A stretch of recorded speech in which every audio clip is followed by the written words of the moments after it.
Hello viewers, welcome to Waybook. இலக்கணமும் மொழித்திறன் பயிற்சி பகுதியில இன்றைய வகுப்புல 9th ஸ்டாண்டர்ட் நியூ தமிழ் புக்ல இயல் 9 தான் பார்க்க போறோம். இந்த இயல் 9 பொறுத்த வரைக்கும் இலக்கண பகுதியா அணி இலக்கணத்தை பத்தி நம்மளுக்கு கொடுத்திருக்காங்க. இந்த அணி இலக்கணம் படிக்கணுமா, சிலபஸ்ல தான் இல்லையே அப்படின்னு நீங்க கேட்கலாம். கட்டாயம் நீங்க படிக்கணும். ஏன் அப்படின்னா, ஒரு திருக்குறளை கொடுத்துட்டு அந்த திருக்குறள்ல பயின்று வந்துள்ள அணி என்னன்னு கூட கேட்கலாம். சோ அப்ப நீங்க போய் கொஸ்டின் பண்ண முடியாது. அப்படி நீங்க பண்ணீங்க, சிலபஸ்ல இல்லையேன்னு பண்ண முடியாது. ஏன் அப்படி நீங்க பண்ணீங்கனாலும் அவங்க என்ன சொல்லுவாங்க, திருக்குறள்ல இருந்து கேட்டிருக்கோம் அப்படின்னுவாங்க. சோ அதனால சேர்த்து படிச்சுக்கிறது தவறு இல்ல. சோ அதனால இதையும் சேர்த்து படிச்சுக்கோங்க. அண்ட் இல்ல, நான் இந்த அணி இலக்கணம் படிக்கல, மொழித்திறன் பயிற்சி மட்டும் பாத்துக்கிறேன் அப்படின்னு நீங்க நினைச்சீங்கன்னா, இந்த வீடியோவே ரெண்டா ஸ்பிளிட் ஆயிருக்கும்.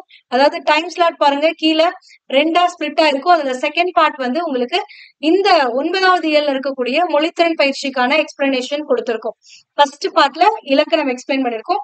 எக்ஸ்பிளைன் பண்ணதுக்கு அப்புறம் உங்களுக்கு மொழித்திறன் பயிற்சி எக்ஸ்பிளைன் பண்ணிருக்கோம். அதை டைரக்டா நீங்க கிளிக் பண்ணி அதை மட்டும் கூட வாட்ச் பண்ணிக்கலாம். ஓகேங்களா? இதுல அணி இலக்கணம், அணினா என்னது, அழகுன்னு அர்த்தம். ஓகேங்களா?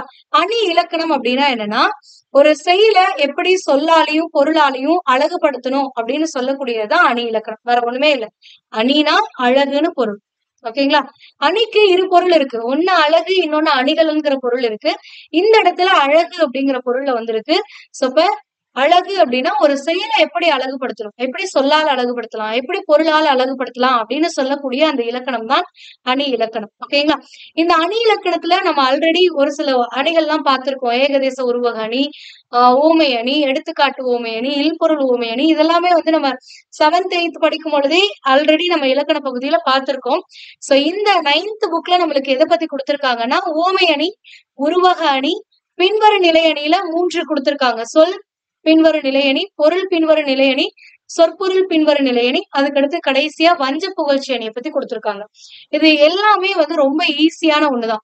இப்போ ஊமை அணி அப்படின்னா என்னன்னா, ஒரு ஊமைய சொல்லிட்டு நம்மள பொருளை விளக்குனாங்க அப்படின்னா அதுதான் ஊமை அணி, வேற ஒண்ணுமே இல்லை. இப்ப எடுத்துக்காட்டா பாருங்களேன், மலர் பாதம் அப்படின்னா என்ன அர்த்தம், மலர் போன்ற பாதம்னு அர்த்தமா. இதுல மலர் போன்ற பாதம்னா என்ன பொருள், அந்த பாதம், நம்மளுடைய பாதமானது மலருக்கு, மலர் எப்படி மென்மையாக இருக்குமோ அந்த மாதிரி இருக்கும் அப்படின்னு மீன் பண்றாங்க. அப்போ நம்மளுடைய பாதத்தை எதோட ஒப்பிட்டு காட்டுறாங்க அப்படின்னா மலரோட ஒப்பிட்டு காட்டுறாங்களா. சோ எதோட ஒப்பிடுறாங்களோ அதுதான் ஓமை. அப்ப நம்மளுடைய பாதத்தை எதோட ஒப்பிடுறாங்க, மலரோட ஒப்பிடுறாங்க. அப்ப அந்த மலருங்கிறது தான் இந்த தொடர்ல ஓமை. ஓகேங்களா? அப்போ நம்மளுடைய பாதங்கிறது ஓமேயம், அதுதான் பொருள், ஓமேயம். இப்ப இந்த ரெண்டையும் இணைக்க பயன்படுது இல்ல, அந்த உருவு, அதுதான் ஓம உருவு. மலர் போன்ற பாதம் அப்படின்றமா, அதுல இந்த போன்றங்கிறது தான் ஓம உருவு. இந்த மாதிரி ஒரு செய்யுள்ள ஓமேயம், ஓமை, ஓம உருவு இந்த மூன்றும் வெளிப்பட்டு வந்துச்சு அப்படின்னா அந்த செயல்ல பயின்று வந்திருக்கக்கூடிய அணி ஓமை அணி, வேற எதுவுமே கிடையாது. ஓகேங்களா? சோ அணிகள்லயே இன்றியமையாத ஒரு அணி எதுனா ஓமை அணி. ஏன்னா இந்த அணியில இருந்துதான் மத்த அணிகள்லாம் வந்துச்சு அப்படின்னு சொல்றாங்க. புரியுதுங்களா? இப்போ எடுத்துக்காட்டா பாருங்களேன், இங்க ஒரு குறள் கொடுத்திருக்காங்க. இனிய உளவாக இன்னாத கூறல் கனி இருப்ப காய் கவர்ந்தற்று. இப்ப இதற்கான பொருள் என்னன்னு பாக்கலாமா. இனிய உளவாக அப்படின்னா இனிய சொற்கள் அதிகமா இருக்கும் பொழுது, இன்னாத, இன்னாதனா இனிமை இல்லாத சொற்களை, கூறல் அப்படின்னா சொல்லுதல், அதாவது இனிமையான சொற்கள் இருக்கும் பொழுது இன்னா சொற்கள், இனிமை இல்லாத சொற்களை பேசுதல் அப்படிங்கிறது கனி இருப்ப காய் கவர்ந்து அற்று அப்படின்றாங்க. இந்த இடத்துல அற்று அப்படின்னு வரும். அற்றுனா போலன்னு அர்த்தம். ஓகேங்களா? சோ இப்ப கனி இருப்ப காய் கவர்ந்து அற்று, அதாவது கனியே உங்க கையில இருக்கு, ஆனா கனிய திங்காம காய புடிச்சு திங்குற மாதிரி அப்படின்றாங்க. ஓகேங்களா? அப்ப இனிமையான சொற்கள் இருக்கும்போது அதை பேசாம நீங்க வன்மையான சொற்களை பேசுறீங்க அப்படின்னா அது எதுக்கு சமம் அப்படின்னா, கனி இருக்கும் பொழுது காய திங்கிறதுக்கு சமம் அப்படின்றாங்க. அப்ப இந்த இடத்துல ஒரு ஊமை நம்மளுக்கு சொல்லியிருக்காங்களா, கனி இருக்கும் போது காய திங்கிற மாதிரி அப்படின்றாங்க. எது, இனிமையான சொற்கள் இருக்கும்போது இனிமை இல்லாத சொற்களை பேசுதல். அப்ப இந்த இடத்துல ஓமை எதுனா கனி இருப்ப காய் கவர்ந்து அப்படிங்கறதுதான் ஓமை. ஓகேங்களா? இதன் மூலம் நம்மளுக்கு விளக்கக்கூடிய பொருள் என்ன, இனிமையான சொற்கள் இருக்கும் பொழுது இனிமை இல்லாத சொற்களை பேசக்கூடாது அப்படிங்கறதுதான். சோ இந்த இடத்துல ஓம உருவு எது, இது ஓமேயம், அதாவது இந்த பொருளை தான் நம்மளுக்கு விளக்குறாங்க. அதற்கு எடுத்துக்காட்டா நம்மளுக்கு சொல்லக்கூடியதுதான் ஓமை. அப்ப இதுதான் ஓமை. இதற்கு நடுவுல ஓம உருவு வரணுமே. இங்கதான் எந்த போன்ற, ஒப்ப, அன்ன, புரைய இதெல்லாம் எதுவுமே இல்லையா மேம். இதுல எது மேம் ஓம உருவு அப்படின்னு கேட்டீங்கன்னா, இந்த அற்றுன்னு கடைசியில இருக்கு பாருங்க, அதுதான் ஓம உருவு. அற்றுனா போல அப்படின்னு மீனிங் வரும். ஓகேங்களா? அப்ப இந்த இடத்துல ஓமேயம் வந்திருக்கு, ஓமை வந்திருக்கு, ஊம உருபு வந்திருக்கா. இந்த மாதிரி மூன்றும் ஒரு செயல்ல வெளிப்படையா வருது அப்படின்னா அதைத்தான் ஓமை அணின்னு சொல்லுவாங்க. புரிஞ்சுதா? அடுத்தது உருவக அணி. உருவக அணி இந்த ஓமைக்கும் உருவகத்துக்கும் என்ன வித்தியாசம் அப்படின்னா, இப்ப மலர் போன்ற பாதம் அப்படின்னா பாதத்தை மலரோட ஒப்பிடுறாங்க. ஒப்பிடும் போது மலர் மாதிரி மென்மையா இருக்கும் ஏறத்தாழ அப்படின்ற பொருள்ல வருது. ஓகேங்களா? ஆனா உருவகம் அப்படின்னா என்னன்னா மலர் பாதத்துக்கு ஈக்குவல் அப்படின்னு சொல்றது. ஒப்பிடுறதெல்லாம் கிடையாது. ரெண்டும் சமம் அப்படின்னு சொல்றது. ஏறத்தாழ எல்லாம் கிடையாது. ரெண்டு ஈக்குவல் தான்ப்பா அப்படின்னு சொல்லக்கூடியதுதான் உருவக அணி அப்படின்றது. அப்ப கவிஞர் தான் ஒரு பொருளை சிறப்பிக்க எண்ணி அதற்கு ஊமையாகும் வேறொரு பொருளோடு ஒன்றுபடுத்தி கூறுவான். ஊமையின் தன்மையை பொருளின் மேல் ஏற்றி கூறும் இத்தன்மையே உருவகம் என கூறப்படும். அதாவது அந்த ஓமையுடைய தன்மையை ஏற்றி கூறதுன்னா ஓமையும் ஊமையும் ஒண்ணுதான்ப்பா அப்படின்னு சொல்றது. அதுதான். அப்போ ஊமை ஓமையும் இரண்டும் ஒன்றே என்று தோன்ற கூறுவதுதான் உருவக அணி. ஓகேங்களா? அப்போ இந்த இந்த இத உருவக அணியா மாத்த முடியுமா அப்படின்னு கேட்டீங்கன்னா, மலர் போன்ற பாதம்ங்கிறது ஓமை. ஆனா இதை உருவகமா மாத்தலாம். எப்படின்னா பாத மலர் அப்படின்னு மாத்தலாம். பாத மலர் அப்படின்னா பாதம் மலருக்கு இணையானது, சமமானதுன்னு அர்த்தம். சோ இந்த இடத்துல உருவகத்துல மட்டும் எப்பவுமே பொருள் முதல்ல வந்துரும், ஓமை பின்னாடி வரும். ஓகேங்களா? சோ இதை ஞாபகம் வச்சுக்கோங்க. அதாவது உருவகம்ல எப்பவுமே பொருள் முன்னாடி வந்துரும். பாதம் எது நம்மளுடைய பாதத்தை தானே மலரோட ஒப்பிடுறாங்க. அப்ப அந்த பொருள் நம்ம எதோட ஒப்பிடுறோமோ அந்த ஓமை ரெண்டாவது வரும். ஆனா அதன் மூலம் விளக்கக்கூடிய பொருள் முதல்ல வரும். அப்ப பாதம் முதல்ல வந்துரும், ஓமை ரெண்டாவது வரும். சோ இந்த மாதிரி வந்துச்சுன்னா அது உருவகம். அதுவே மலர் பாதம் வந்துச்சுன்னா அது ஓமை. ஓகேங்களா? மலர் பாதம்ங்கிறது ஓமை. ஏன்னா இந்த இடத்துல ஓமை முதல்ல வந்துருச்சு, அதனால இது ஓமை.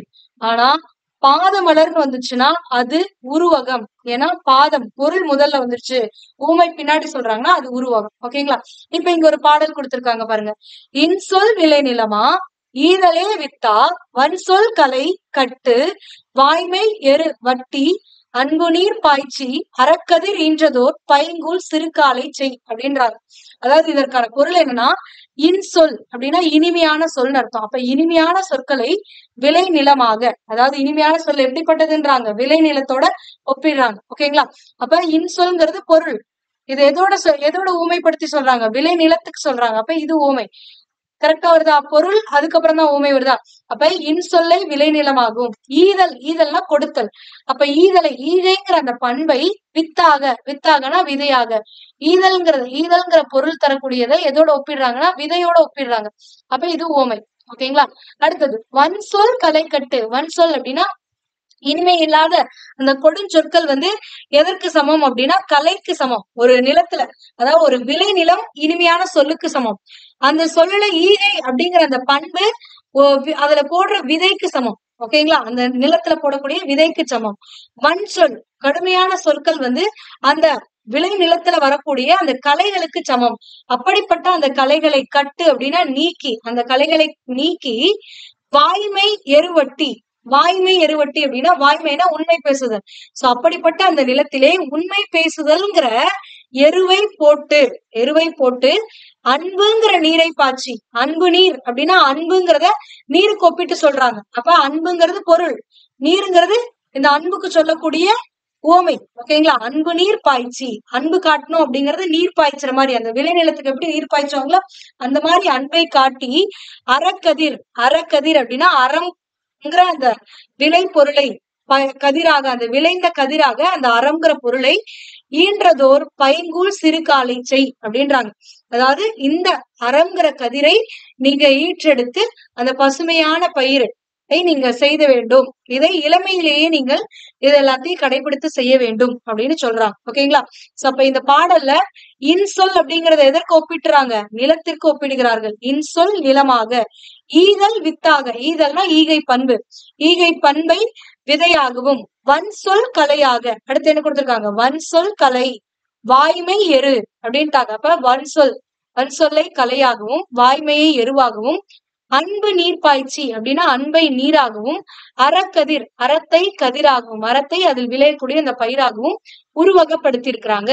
இதுல பாருங்க அவங்க நம்மளுக்கு சொல்லக்கூடிய பொருள் என்னன்னா இனிமையான சொற்களை பேசணும். இனிமையான சொற்கள்ல அந்த ஈகை பண்போட, அதாவது நம்மளுடைய வாழ்க்கை எப்படி இருக்கணும், இனிமையான சொற்களால் நிறைந்திருக்கணும். அதுல ஈகை பண்பு இருக்கணும்.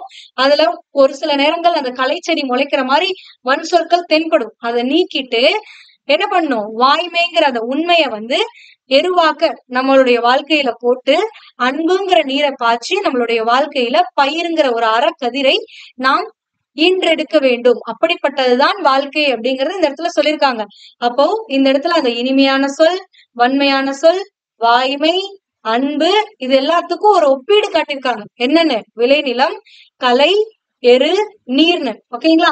சோ இதத்தான் உருவகப்படுத்துதல் அப்படின்னு சொல்றது. அப்ப அவங்க இந்த ஓமையால விளக்கக்கூடிய பொருள் எதுனா, இன்சொல் பேசணும், இனிமையான சொல் பேசணும். அப்ப அதற்கு எடுத்துக்கொண்ட ஓமை எது, விளைநிலம்.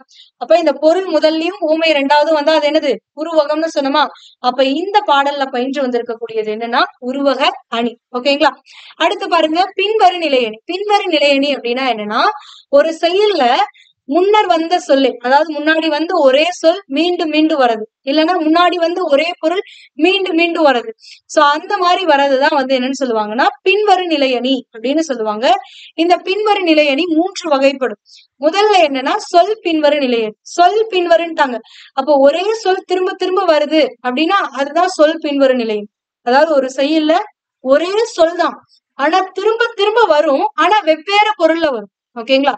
ஒரே சொல் திரும்ப திரும்ப வெவ்வேறு பொருள்ல வந்துச்சு அப்படின்னா அத சொல் பொருள் பின்வரு நிலையணின்னு சொல்லுவாங்க. எடுத்துக்காட்டா பாருங்க, துப்பார்க்கு துப்பாய, துப்பாக்கி துப்பார்க்கு துப்பாய, தூவுமலைன்னு வருதா. இதுல இந்த துப்புங்கிற சொல்லானது மீண்டும் மீண்டும் வருது, ஆனா ஒரே பொருள்ல வருது, ஆனா இல்ல, வெவ்வேறு பொருள்ல வருது. ஓகேங்களா? சோ அந்த மாதிரி ஒரே சொல் வெவ்வேறு பொருள்ல வந்துச்சு அப்படின்னா அதுதான் சொல் பொருள் பின்வரு நிலையணி. இப்ப இந்த குறளுக்கான பொருள் என்னன்னா, துப்பு அப்படின்னா உணவுன்னு அர்த்தம். ஓகேங்களா? உணவுன்னு ஒரு பொருள் இருக்கு. இப்ப துப்பார்க்கு அப்படின்னா உண்பவருக்கு அப்படின்னு அர்த்தம். துப்பார்க்கு, துப்பாய, துப்புங்கிறதுக்கு இன்னொரு பொருள் இருக்கு, என்னன்னா நல்ல அப்படின்னு அர்த்தம். துப்பாய, துப்பா, இந்த இடத்துல துப்புங்கிறது உணவை மீன் பண்ணுது. அப்ப இங்க உண்பவருக்கு நல்ல உணவை ஆக்கி, நல்ல உணவை ஆக்கி அந்த உண்பவருக்கு உணவாக பெய்கின்ற மழையும் வருகிறது அப்படின்றாங்க. இது என்ன பொருள்னா, மழையானது நம்ம சாப்பிடுறதுக்கு தேவையான இந்த உணவை விளைவித்து தருதான். அது உணவை விளைவித்து தருவதோடு மட்டுமல்லாமல் அந்த மழை நீரே நமக்கு உணவாகவும் இருக்கிறது அப்படின்றாங்க. அதுதான் இந்த குறளுக்கான பொருள். அப்ப உண்பாருக்கு நல்ல உணவை ஆக்கி தரக்கூடிய ஒன்றாகவும், அதோடு மட்டுமல்லாமல் அந்த உண்பவருக்கு உணவாகவும் அந்த மழை இருக்கிறது அப்படின்றாங்க. அப்ப இந்த துப்பு அப்படிங்கிற ஒரே சொல் தான் மீண்டும் மீண்டும் வருது, ஆனா இங்க உண்பாருக்குன்னு வருது, இங்க நல்லங்கிற பொருள்ல வருது, இங்க உணவுங்கிற பொருள்ல வருது. ஓகேங்களா? சோ இந்த மாதிரி துப்பாருக்கு உண்பவருக்கு, துப்பு நல்ல நன்மை, துப்பு உணவுங்கிற பல பொருட்கள்ல வர்றதுனால, ஒரே சொல் மீண்டும் மீண்டும் பல பொருட்களில் வருவதனால் இதனை சொல் பொருள் பின்வரு சொற்பின்வரு நிலையணி அப்படின்னு சொல்லுவாங்க. இதுவே பொருள் பின்வரு நிலையணினா பேர்லயே இருக்கு. ஒரே பொருள் மீண்டும் மீண்டும் வந்துச்சு அப்படின்னா அதுதான் பொருள் பின்வரு நிலை நீ, வேற ஒண்ணுமே இல்லை. ஓகேங்களா? இப்ப செயலில் முன் வந்த ஒரு சொல்லின் பொருள், அதாவது முன்னாடி ஒரே பொருள் மறுபடியும் மறுபடியும் வந்துச்சு பல இடங்கள்ல அப்படின்னா அதுதான் பொருள் பின்வரு நிலையணி. இப்ப இங்க எடுத்துக்காட்ட ஒரு பாடல் கொடுத்திருக்காங்க. அவிழ்ந்தன தோன்றி அலர்ந்தன கையா, நெகிழ்ந்தன நேர்முகை முல்லை, மகிழ்ந்திகள் விண்டன கொன்றை, விரிந்த கரு விலை, கொண்டன காந்தல் குலை அப்படின்றாங்க. இதுல அவிழ்ந்தன தோன்றி அப்படின்னா என்னன்னா, தோன்றி மலர்கள் அவிழ்து, அவிழ்தல்னா மலருதுன்னு அர்த்தம். ஓகேங்களா? அப்ப அவிழ்ந்தன தோன்றி அப்படின்னா தோன்றி மலர்கள் அவிழ்ந்தன, மலருது. அலர்ந்தன கயா அப்படின்னா காயா மலர்கள், காயா மலர்கள்ங்கிறது ஒரு வகையான மலர். அந்த காயா மலர்களும் அலர்ந்தன, அலர்ந்தனாலும் மலருது அப்படிங்கிற பொருள் தான். ஓகேங்களா? சப்ப அந்த காயா மலர்களும் வளர்ந்தன. இங்க பாருங்க, அவிழ்ந்தனங்கிறதும் வளர்ந்தனங்கிற பொருள் தான், அலர்ந்தனங்கிறதும் வளர்ந்தனங்கிற பொருள் தான். ஒரே பொருள் தான், அடுத்தடுத்து வெவ்வேறு இடங்கள்ல வந்திருக்கு, ஆனா வெவ்வேறு சொல்லை கொண்டு வந்திருக்கு. ஓகேங்களா? அடுத்தது நெகிழ்ந்தன நேர்முகை முல்லை அப்படின்றாங்க. நேர்முகை முல்லைன்னா நேரா இருக்கக்கூடிய அந்த முல்லை பூவானது நெகிழ்ந்தன, நெகிழ்ந்தனாலும் என்னதான் பொருள்னா பிரியுது, மலருது அப்படின்ற பொருள் தான். அப்ப முல்லை மலர்களும் வளர்ந்தன. மகிழ்ந்திகள் இதழ் விண்டன கொன்றை, கொன்றைங்கிறது ஒரு வகையான மலர். விண்டன அப்படின்னா விரிகிறதுன்னு அர்த்தம். அப்ப அந்த கொன்றை மலர்களும் மகிழ்ந்து அதோட இதழ்களை என்ன பண்ணுதுன்னா விரிக்குது அப்படின்றாங்க. மகிழ்ந்து இதழை விரிக்கின்றது. எது? கொன்றை மலர். அப்ப இங்கேயும் அலருது, அதாவது மலருதுங்கிற பொருள்ல வருதா. அடுத்தது விரிந்த கருவிலை. கருவிலைங்கிறது ஒரு வகையான பூ. அந்த கருவிலை பூவும் என்ன பண்ணுதுன்னா தன்னுடைய இதழ்களை விரிக்கின்றது, விச் மீன்ஸ் மலர்கின்றது. ஓகேங்களா. கொண்டன காந்தல் குலை. காந்தல் மலர்களும் என்ன பண்ணுது? அதோடைய கொண்டனா விரியுதுன்னு அர்த்தம். அப்ப காந்தல் மலர்களும் அதோடைய குலை, அதாவது நிறைய மொட்டுக்கள் இருக்கக்கூடிய அந்த குலைங்கிறது நிறைய மொட்டுக்கள் இருக்கக்கூடிய அந்த காந்தல் மலரோடைய இதானது அதுவும் விரியுது அப்படின்றாங்க. அப்ப மொத்தத்துல தோன்றி மலர் மலருது, கயா மலர் மலருது, முல்லை மலர் மலருது, அடுத்தது கொன்றை மலர் மலருது, கருவிலை மலர் மலருது, காந்தல் மலர் மலருது. அப்ப மலருது அப்படிங்கிற அந்த ஒரே பொருள் பல இடங்களில் வந்திருக்கா. அப்ப அந்த பொருள் பல இடங்களில் வர்றதுனாலதான் இது பொருள் பின்வரு நிலையணி அப்படின்னு சொல்றாங்க. அப்ப இந்த செய்யுள்ல அவிழ்ந்தன, அலர்ந்தன, நெகிழ்ந்தன, விண்டன, விரிந்தன, கொண்டன, இது எல்லாமே எந்த பொருள்ல வருது அப்படின்னா மலர்ந்தனங்கிற ஒரே பொருள்ல தான் வருது. ஓகேங்களா. சோ அதனால ஒரே பொருள் பல இடங்களில் வருவதனால் இது பொருள் பின்வரு நிலையணி.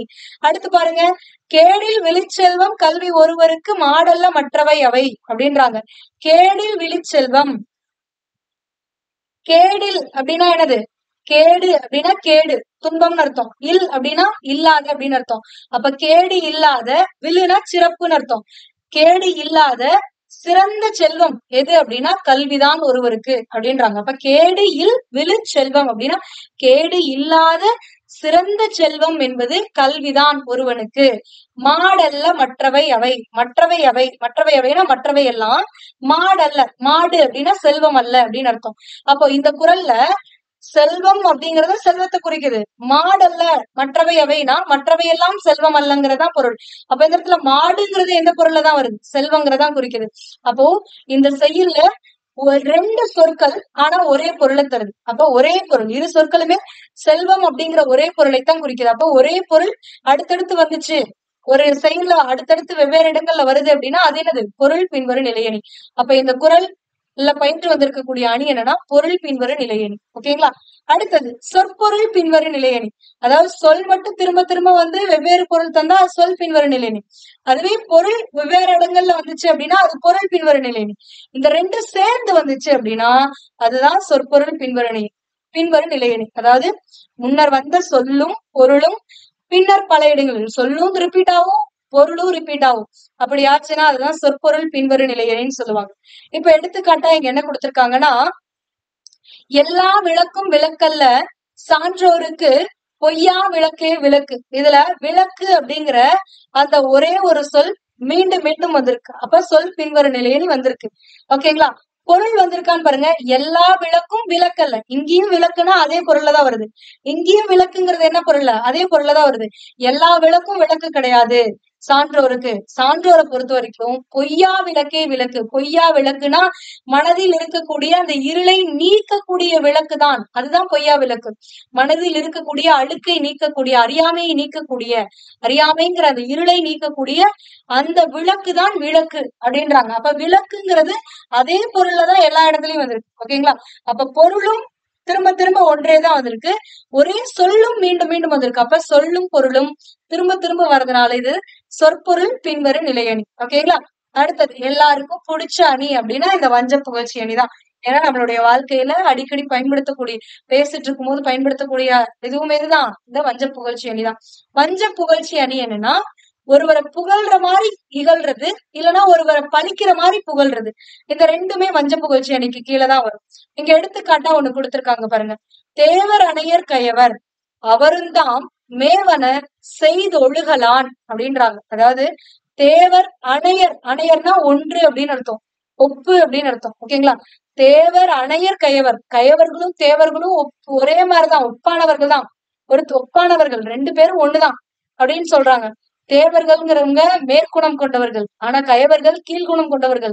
அப்ப ரெண்டு பேரும் ஒப்பானவர்கள்னு சொல்லும் பொழுது இந்த இடத்துல ஃபர்ஸ்ட் இழிவா சொல்றாங்க. ஓகேங்களா.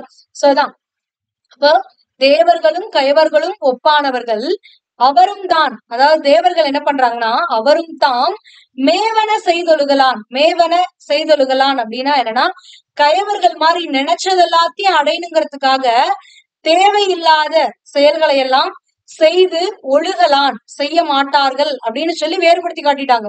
ஓகேங்களா? கயவர்கள் வந்து தான் நினைத்ததை அடைவதற்காக என்னத்த வேணாலும் செய்வாங்க. ஆனா தேவர்கள் அப்படி செய்ய மாட்டார்கள். முதல்ல என்ன சொல்லிருக்காங்க, 2 பேரும் ஒண்ணுதான் அப்படின்னு இகழ்றாங்க. அதுக்கப்புறம் ஆனா கயவர்கள் இந்த வேலையை பார்ப்பாங்க. ஆனா அந்த இழிவான செயல்களை தேவர்கள் என்ன பண்ண மாட்டாங்க, ஒருபோதும் செய்ய மாட்டாங்க அப்படின்னு சொல்லி அவங்கள புகழ்றாங்க. இப்ப இழிவது போல் புகழ்வது. ஓகேங்களா? சோ அதுதான். அப்ப புகழ்வது போல் பழிப்பதும் பழிப்பது போல் புகழ்வதும் என்னதான், வஞ்ச புகழ்ச்சி அணி. அப்ப இந்த இடத்துல கயவர்கள் தேவர்களுக்கு ஒப்பானவர்கள் என்று புகழப்படுவது போன்று தோன்றினாலும், சாரி அப்படியே திருப்பியிருக்காங்க. ஓகேங்களா? இப்ப கயவர்களை தேவர்களோட ஒப்பிட்டாலும் ஆனா தேவர்கள் வந்து இந்த கயவர்கள் மாதிரி செய்ய மாட்டாங்க. அப்ப கயவர்கள் தாம் நினைத்த பொருளை அடைவதற்காக இழிந்த செயல்களையும் செய்வார். ஆனா தேவர்கள் என்ன பண்ண மாட்டாங்க, செய்ய மாட்டாங்க அப்படின்னு சொல்லி கயவர்களை தேவர்களோட புகழ்ற மாதிரி புகழ்ந்துட்டு இறக்கிட்டாங்க. ஓகேங்களா? சோ இதுதான். அப்ப புகழ்வது போல் பழிப்பது ஆகும். அடுத்தது இன்னொரு இது சொல்லிருக்காங்க பாருங்க. பாரி பாரி என்று பலர் ஏத்தி ஒருவர் புகழ்வர் சென்னார் புலவர் பாரி ஒருவனும் அல்லன் மாரியும் உண்டு ஈண்டு உலகு புறப்பதுவே அப்படின்றாங்க. அதாவது எல்லா புலவரும் என்ன பண்றாங்கன்னா பாரிதான் பெரிய வள்ளல்னு சொல்லிக்கிட்டே இருக்காங்க அப்படின்றாங்க. அப்ப இந்த இடத்துல பாரி என்ன பண்றாங்க, இகழ்றாங்க. ஏதோ இவன் மட்டும்தான் கொடை கொடுக்கிற மாதிரி இவனையே எல்லாம் சொல்லிக்கிட்டு இருக்காங்க அப்படின்ற பொருள்ல இந்த முதல் 2 லைன்ல சொல்லிட்டாங்க. ஆனா இவன் மட்டும் கொடை கொடுக்கல, மழை கூட கொடுக்குது அப்படின்றாங்க. ஆனா இந்த இடத்துல என்ன சொல்றாங்கன்னா, மழை மாதிரி மழைக்கு ஒப்பு வேற எதுக்குமே நிகர் கிடையாது, பாரியுடைய இதுக்கு வேற எதுவுமே நிகர் கிடையாது அப்படின்னு இந்த இடத்துல 2வது இதுல புகழ ஆரம்பிச்சிட்டாங்க. ஓகேங்களா?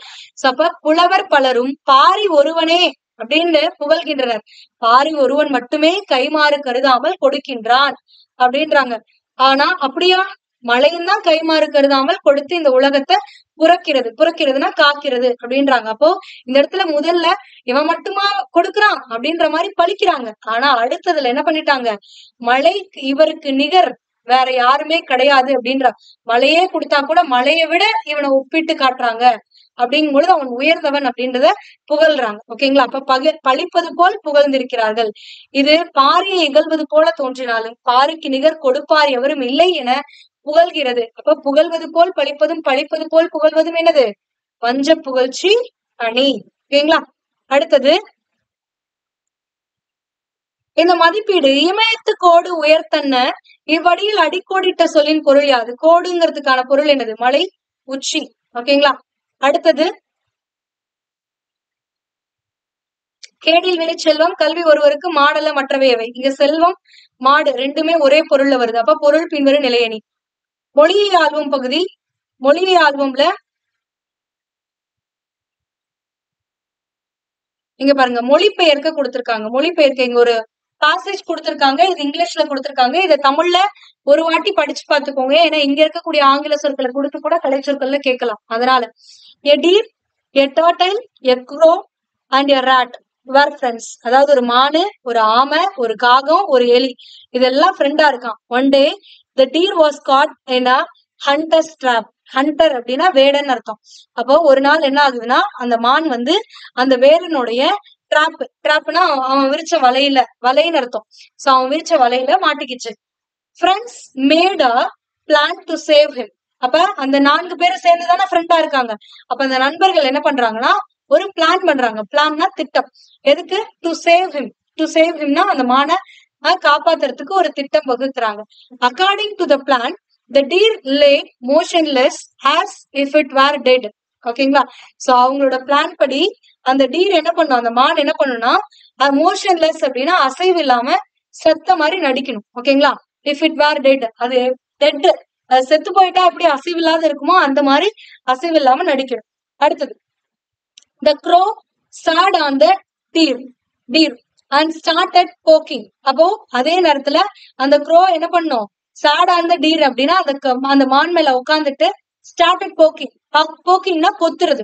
அப்ப அந்த செத்து போன மாதிரி நடிக்கும் பொழுது அந்த பறவை கொத்தும் போது இது எந்த உணர்ச்சியும் இல்லாத மாதிரி நடிச்சுச்சுன்னா வேடன் என்ன நினைப்பான், ஓகே இது செத்து போச்சுன்னு நினைப்பான்ல. சோ அதான். அப்ப அந்த மாதிரி பண்றாங்க. அடுத்தது the turtle crossed the hunter's path to distract him. அப்ப அவன் அந்த ஆமையும் பிடிக்கணும்னு நினைக்கிறான். சோ அப்ப அந்த ஆமை என்ன பண்ணுதுன்னா அது ஒரு பக்கம் ஓடுது. இப்ப இதுதான் செத்து போச்சு, இல்ல வந்து எடுத்துக்கலாம், ஃபர்ஸ்ட் போய் ஆமையை பிடிக்கலாம்னு சொல்லி அந்த ஹண்டருடைய வழியை வந்து என்ன பண்றாங்கன்னா டிஸ்ட்ராக்ட் பண்றாங்க. The hunter left the deer assuming it dead and went after the turtle. அப்போ என்ன பண்றான் அவன், அந்த மான் இறந்து போச்சுன்னு நினைச்சிட்டு, அஷ்யூம்னா அவனா நினைச்சுக்கிறது, அஷ்யூம் பண்ணிக்கிட்டு அவன் என்ன பண்றான், வெண்ட் ஆஃப்டர், வெண்ட்னா போறதுன்னு அர்த்தம், வெண்ட் ஆஃப்டர் டர்ட்டில், அந்த ஆமைக்கு பின்னாடி போயிட்டான். Meanwhile the rat chew open the net to free the tail. அப்போ இந்த ராட் என்ன பண்ணுதுன்னா அந்த வலைய தன்னுடைய பல்ல வச்சு கடிச்சு, சியூம்னா கடிக்கிறது, கடிச்சு ஓபன் பண்ணி விட்டுருது. அந்த வேடனை ஆமா திசை திருப்பிட்டு போயிடுச்சு, அந்த நேரத்துல இது கடிச்சு திறந்து விட்டுருது. The crow picked up the turtle and quickly took it away from the hunter. So இப்ப என்ன பண்ணுதுன்னா காக்கா போய் அந்த ஆமை இருக்குல்ல அதை கொத்திட்டு மேல பறக்க ஆரம்பிச்சிருது. இப்ப ஆமைய அந்த வேடன் கிட்ட இருந்து காப்பாத்திடுச்சு, இங்க மான வலையில இருந்து எலி காப்பாத்திடுச்சு. இப்ப 4 பேர் 4 திசையில ஓடி போய் என்ன பண்ணிட்டாங்க, பொழைச்சுக்கிட்டாங்க. So from this Panchatantra story, இது வந்து பஞ்சதந்திர கதை. இந்த கதையில இருந்து we learned the teamwork can achieve great results அப்படின்றாங்க. அதாவது டீம் ஒர்க்னா ஒரு வேலையை குழுவா செஞ்சீங்கன்னா மிகப்பெரிய பலனானது கிடைக்கும் அப்படின்றாங்க. ஓகேங்களா, யாரும் மாட்டிக்காம எல்லாமே இது பண்றது. அடுத்தது பொருத்தமான நிறுத்த குறியீடு. ஆசிரியர் மாணவர்களிடம் மாணவர்களே கடவுளரையும் தலைவர்களையும் குழந்தையாக கருதி எழுதப்பட்ட சிற்றிலக்கிய வகை பற்றி தெரியுமா? தமிழ் சிற்றிலக்கிய வகைகளில் பிள்ளை தமிழும் ஒன்று என்று கூறினார். இது பார்த்த உடனே தெரியுது ஒரு நேர்கூற்று. நேர்கூற்றுங்கும் போது யார் பேசுறாங்களோ அந்த இடத்துல ஒரு கமா போட்டுறணும். ஆசிரியர் மாணவர்களிடம், அப்ப இந்த இடத்துல ஒரு கமா. அதுக்கப்புறம் அவர் என்ன சொன்னாரோ அதை மொத்தமா மேற்கோள் குறிக்குள்ள கொண்டு வரணும். மாணவர்களே கடவுளரையும் தலைவர்களையும் குழந்தையாக கருதி எழுதப்பட்ட சிற்றிலக்கிய வகை பற்றி உங்களுக்கு தெரியுமா? தமிழ் சிற்றிலக்கிய வகைகளுள் பிள்ளை தமிழும் ஒன்று அப்படின்னு அந்த ஆசிரியர் சொல்லியிருக்காரு. அப்ப அந்த ஒட்டு மொத்தமா அது எல்லாத்தையும் என்ன பண்ணிடணும், இந்த மேற்கோள் குறிக்குள்ள கொண்டு வந்துடணும். அதுக்கு முன்னாடி ஒரு கமா. ஓகேங்களா, இப்ப இதுக்குள்ள பாருங்க, இந்த மேற்கோள் குறிக்குள்ள மாணவர்களே விழிப்பொருள்ல வந்திருக்கா, விழிப்பொருள்ல வந்தா என்ன பண்ணும், ஒரு ஆச்சரிய குறி போட்டுறணும். கடவுளரையும் தலைவரையும் குழந்தையாக கருதி, கருதி கமா. ஓகேங்களா, ஒரு வினையச்சத்தோட எழுதப்பட்ட சிற்றிலக்கிய வகைகள் பற்றி தெரியுமா, ஒரு கொஸ்டின் மார்க். தமிழ் சிற்றிலக்கிய வகைகளுள் பிள்ளை தமிழும் ஒன்று என்று கூறினார். இப்ப முடிச்சிருங்க, வாக்கியத்தை புள்ளி வச்சிருங்க, அவ்வளவுதான். அடுத்தது பிள்ளை தமிழ் நூல்கள். இந்த இடத்துல என்ன வரணும், அரைப்புள்ளி வரணும். ஓகேங்களா, சப்ப பிள்ளை தமிழ் நூல்கள் இந்த இடத்துல, ஏன்னா அந்த நூல்கள் என்னென்ன அப்படின்னு சொல்லி கொடுத்திருக்காங்க. டிஸ்கிரைப் பண்ணும்போது இந்த மாதிரி 2 புள்ளி வைக்கணும். அடுத்தது முத்துக்குமாரசாமி பிள்ளை தமிழ், அமுதாம்பிகை பிள்ளை தமிழ் முதலியன. அப்ப தொடர் முடியுது, அப்ப புள்ளி வச்சிடணும். அடுத்தது அடடா என்று சிலிப்பூட்டும் பட்டறிவை படிப்பவருக்கு அளிக்கும் வகையில் குமரகுருபரின் மீனாட்சி அம்மை பிள்ளை தமிழ் மிகச் சிறந்ததாக திகழ்கிறது. அடடா, அப்ப ஆச்சரிய குறி. என்று சிலிர்ப்பூட்டும் பட்டறிவை படிப்பவர்களுக்கு அளிக்கும் வகையில், இந்த இடத்துல ஒரு நிறுத்தி படிக்கணும், அப்ப ஒரு கமா. குமரகுருபரின் மீனாட்சி அம்மை பிள்ளை தமிழ், இந்த இடத்துல ஒரு நூலை சொல்றோம், குறிப்பிடுறோம். அப்ப அந்த நூலை ஒற்றை மேற்கோள் குறிக்குள்ள கொண்டு வரணும். மிகச் சிறந்ததாக திகழ்கிறது, புள்ளி வச்சுக்கோங்க, அவ்வளவுதான். ஓகேங்களா, சோ இதுதான். அடுத்தது சொற்றொடர் உருவாக்குக. இங்க வந்து ஒரு சில மரபு தொடர்கள் கொடுத்திருக்காங்க, இதை வச்சு சொற்றொடர்கள் உருவாக்க சொல்றாங்க. ஓகேங்களா, இதுல செந்தமிழும் சுவையும் போல அப்படின்றாங்க. இதற்கான சொற்றொடர் எப்படி சொல்லலாம், பெரியோர்கள் மணமக்களை செந்தமிழும் சுவையும் போல வாழ வேண்டும் என வாழ்த்தினர். செந்தமிழும் சுவையும் அப்படின்னா, செந்தமிழ் அப்படின்னா சுவை நிறைந்த தமிழ் அப்படின்னு அர்த்தம். சோ தேன் போன்ற தமிழ்னா தேன் போன்று இனிக்கக்கூடிய தமிழ்னு அர்த்தம் இல்ல, அதே மாதிரி செந்தமிழ் அப்படின்னா செழுமையான சுவையும் மிகுந்த தமிழ் போல அப்படின்றாங்க. அப்போ உங்களுடைய வாழ்க்கை நல்ல வளமானதாகவும் சுவையானதாகவும் எல்லா சந்தோஷங்கள் நிறைந்ததாகவும் நீங்கள் வாழ வேண்டும் என வாழ்த்துறாங்கன்னு பொருள். ஓகேங்களா, அடுத்தது என்ன கொடுத்திருக்காங்க, 2வது பசுமரத்தாணி போல. பசுமரத்தாணி போல அப்படின்னா ஒரு காஞ்ச மரத்துல ஆணி அடிக்கிறது கஷ்டம், ஆனா ஒரு பசு மரத்துல ஆணி அடிக்கிறது எளிது, டக்குன்னு போய் பதிஞ்சிரும். அந்த மாதிரிதான் ஒரு வயது வந்த பிள்ளைங்கிட்ட சொல்லி புரிய வைக்கிறது கஷ்டம், ஆனா ஒரு சின்ன பையன்கிட்ட சொன்னீங்க அப்படின்னா அவன் மனசுல போய் ஆழமா பதிஞ்சிடும், அதை அப்படியே ஃபாலோ பண்ணிடுவோம். அதுதான். அப்ப ஒருவன் நமக்கு செய்த தீங்கு பசுமரத்தாணி போல மனதில் பதிந்து விடும், அது நீங்கவே நீங்காது. அப்படியே பச்சை மரத்துல அடிச்ச ஆணி மாதிரி நல்லா நச்சுன்னு போய் பதிஞ்சிரும் அப்படின்றாங்க. ஓகேங்களா, 3வது உள்ளங்கை நெல்லிக்கனி போல. உள்ளங்கை நெல்லிக்கனி போலன்னா உள்ளங்கையில ஒரு நெல்லிக்காய் இருக்குன்னா அது எல்லாத்தையுமே நம்மளால தெளிவா பார்க்க முடியும். சோ வெளிப்படைத்தன்மை தெளிவை குறிப்பிடக்கூடியதான் இந்த உள்ளங்கை நெல்லிக்கனி போல. அப்போ என்னுடைய ஆசிரியர் நடத்திய பாடங்கள் உள்ளங்கை நெல்லிக்கனி போல தெளிவாக புரிந்தது. எப்படி ஒரு நெல்லிக்கனி கையில இருந்தா என்னால முழுசா அதை பார்க்க முடியுமோ, தெளிவா பார்க்க முடியுமோ, அந்த மாதிரி எங்க டீச்சர் நடத்தினது எனக்கு உள்ளங்கை நெல்லிக்கனி போல தெளிவா பதிஞ்சிருச்சு அப்படின்றாங்க. ஓகேங்களா? 4வதாக அத்தி பூத்தார் போல. அத்தி பூத்தார் போலனா அரிய செயல். எப்பயாவது அப்படின்ற மாதிரி. ஓகேங்களா? அப்ப என்னுடைய தோழனின் வருகை அத்தி பூத்தார் போல என்றாவது நிகழும் அப்படின்றாங்க. ஓகேங்களா? அடுத்தது மலைமுகம் காணா பயிர் போல. இப்ப மலைமுகம் காணா பயிர் போல அப்படின்னா மழையே பெய்யலன்னா பயிர்கள் எப்படி இருக்கும்? வாடி போயிருக்குமா? அப்ப இதற்கான பொருள், இந்த மரபு தொடருக்கான பொருள் என்னன்னா வாடுதல் அப்படிங்கிற பொருள் தான். ஓகேங்களா? அப்போ வெளிநாட்டிற்கு படிப்பிற்காக சென்ற கமலா மலைமுகம் காணா பயிர் போல சோர்வாக இருந்தாள். அவருடைய குடும்பத்தார பார்க்காம எப்படி ஒரு பயிர் மழை இல்லாம சோர்ந்து போயிருக்குமோ அந்த மாதிரி அவங்களுடைய குடும்பத்தார பார்க்காம இவ வாடி போயிருக்கா அப்படின்னு சொல்றாங்க. ஓகேங்களா? அடுத்தது எழுத்துக்களை முறைப்படுத்தி சொற்களை கண்டுபிடிக்க. இது வந்து இங்க இருக்கக்கூடிய எழுத்துக்களை முறைப்படுத்தி சொற்கள். இதுல பன்மொழி புலமைன்னு வரும், மனிதநேயம்னு வரும், வஞ்ச புகழ்ச்சின்னு வரும். இது புது கவிதை. இது என்னது? காஞ்சிப்பட்டு. ஓகேங்களா? அடுத்தது அகராதி காண்க. இது ரொம்பவே இம்பார்ட்டன்ட் ஆனது. குறிசில் அப்படின்னா என்னன்னா தலைவன் அல்லது உபகாரின்னு பொருள். ஓகேங்களா? தலையணி அப்படின்னா என்ன பொருள்னா முகமலர்ந்து இல்லைன்னா அன்பு அருள்னு பொருள்.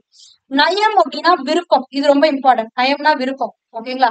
நயம்னா விருப்பம்னு ஒரு பொருள், நன்மைன்னு ஒரு பொருள், மிகுதின்னு ஒரு பொருள் இருக்கு. உய்தல் அப்படின்னா செலுத்துதல், நுகர்தல், அறிவித்தல்னு பொருள். இருசு அப்படின்னா மூங்கில், நேர்மை, வண்டியுடைய அச்சு அப்படின்னு பொருள். பாருங்க, மூங்கில், இருசு, கலை, என்னென்னவோ இருக்கு. ஓகேங்களா? சோ நெடில்னாலும் மூங்கில் தான், கலைனாலும் மூங்கில் தான், இருசுனாலும் மூங்கில் தான். சோ அப்ப மூங்கில்ங்கிற ஒரு பொருளை தரக்கூடிய பல சொற்கள் இருக்கு. சோ இது எப்படி கேட்கலாம்? பலச்சொல். ஒரு பொருள் தரக்கூடிய பலச்சொல்ல கேட்கலாம். சோ அதனால பாத்துக்கோங்க. ஏன் இரு பொருள் தருகன்னு கூட கேட்கலாம். அடுத்தது தொகை சொற்களை கொண்டு பத்தியை சுருக்குக.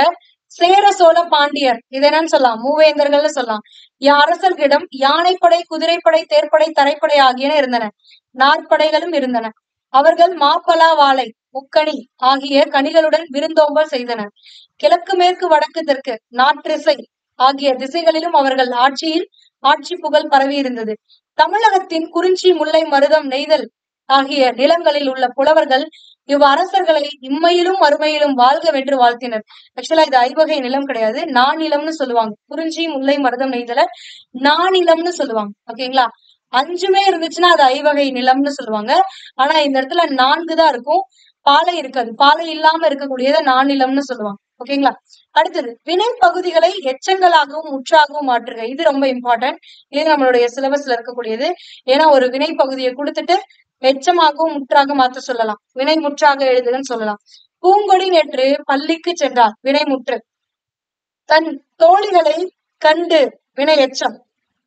மகிழ்ச்சியுடன் உரையாடினார். வினை முற்று. பின்னர் வங்கிக்கு போய் வினை எச்சம். தான் கூடுதலாக செலுத்திய தொகையை திரும்ப பெற்று கொண்டு வந்தால். இது எல்லாமே எச்ச பொருள்ல வரும். வரும் வழியில் வீட்டுக்கு வேண்டிய எச்சப்பொருள். பொருளை வாங்கி எச்சம். அங்கு நின்ற எச்ச பொருள்ல வருது. பேருந்தில் ஏறி வீடு திரும்பினார். இது வினை முற்று. ஓகேங்களா? வினை முற்றுனா பொருள் முற்று பெற்றணும். திரும்பினால், உரையாடினால், சென்றால், இதெல்லாமே வினை முற்று. மத்ததெல்லாம் எச்ச பொருள்ல வந்திருக்கு. எச்ச பொருள்னா அடுத்து வரக்கூடியதை பொறுத்து. அடுத்து ஒரு பெயர் சொல்லும் வினை சொல்ல வந்துச்சுன்னா அது வினை எச்சம். பெயர் சொல்ல வந்துச்சுன்னா பெயர் எச்சம். இப்ப எச்ச பொருள்ல வருதுன்னு. ஓகேங்களா? கடைசியா நம்ம பார்க்கக்கூடியது 9வது வகுப்புல இயல் 9ல கலைச்சொல்லாக்கம் தான். கலைச்சொல்லாக்கம் ஹியூமன் அப்படின்னா மனிதன் அர்த்தம். பர்சனாலிட்டி அப்படின்னா ஆளுமை. Previous year question. பர்சனாலிட்டினா ஆளுமை. கல்ச்சுரல் அகாடமி அப்படின்னா பண்பாட்டு கழகம். ஃப்ரீவர்ஸ் இதுவுமே ப்ரீவியஸ் இயர்ல கேட்டிருக்காங்க. ஃப்ரீவர்ஸ்னா கட்டில்லாத கவிதைன்னு அர்த்தம். சிமிலி அப்படின்னா ஓமை அணின்னு அர்த்தம். மெட்டபர் அப்படின்னா உருவக அணின்னு அர்த்தம். ஓகேங்களா? இதுல ஆளுமை, கட்டில்லா கவிதை இந்த ரெண்டுமே ரொம்ப முக்கியம். பர்சனாலிட்டி, ஃப்ரீவர்ஸ் இது ரெண்டுமே முன்னாடி கேட்டிருக்காங்க. சோ அதனால தெளிவா பாத்துக்கோங்க. இவ்வளவுதான் நம்ம அடுத்து பார்க்கக்கூடியது. இது 10th ஸ்டாண்டர்ட்ல இதுக்கப்புறம் ஆரம்பிக்கணும். ஓகேங்களா? சோ 9th 9 இயல்கள் நம்ம முடிச்சாச்சு. அடுத்து 10th பார்க்கலாம். சோ மொத்தமா நம்ம 6th term 1 term 2 term 3 7th term 1 term 2 term 3 8th term 1 term 2 term 3 9வதுல ஒரு 9 இயல்.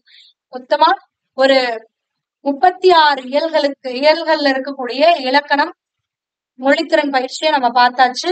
சோ இதற்கான வீடியோ கிளாஸஸ் எல்லாம் உங்களுக்கு நம்மளுடைய சேனல்ல இலக்கணமும் மொழித்திறன் பயிற்சின்னு ஒரு செப்பரேட் பிளேலிஸ்ட்ல கொடுத்திருக்கோம். செக் பண்ணிக்கோங்க. இது கண்டிப்பா உங்களுடைய எக்ஸாமினேஷன் ப்ரிப்பரேஷன்ல யூஸ்ஃபுல்லா இருக்கும். பயன்படுத்திக்கோங்க. இன்றைய வகுப்புல உங்களுக்கு ஏதாவது சந்தேகம் இருந்துச்சு அப்படின்னா அதை கமெண்ட் பண்ணுங்க. அதுக்கான எக்ஸ்பிளனேஷனை நான் அடுத்த வகுப்புல உங்களுக்கு கொடுக்குறேன். இந்த வீடியோ பயனுள்ளதா இருக்கு அப்படின்னு நீங்க நினைச்சீங்கன்னா உங்களுடைய ஃப்ரெண்ட்ஸ்க்கும் ஷேர் பண்ணுங்க. For more videos, stay tuned with us. Thank you.